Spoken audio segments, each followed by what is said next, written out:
কি যে একটা অত্যাচার চলতেছে, সুন্নিয়তের লেভেল লাগাই আমাদের এই দেশটাকে মাজারে গিয়ে সেজদা দেয়।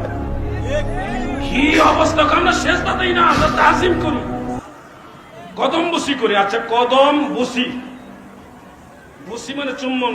চুম্বন, আপনি কদমে চুমা দিবেন 100 বার জায়েজ আছে, কদম বুসি জায়েজ আছে। এখন কদম বুসি করতে হলে কদম লাগবে কিনা বলেন? কেউ যদি বাঁশের মধ্যে চুমা দিয়ে কয় আমি কদম বুসি করছি, তাহলে কি হবে? কদম বুসি করতে হলে কদম লাগবে। এখন হুদা জায়গায় আপনি চুমা দিয়ে কবেন আমি কদম বুসি করছি, তা তো হবে না।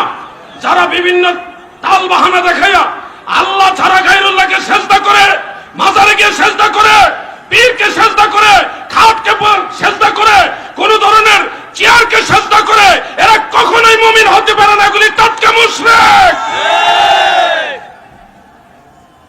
সেজদার মালিক একমাত্র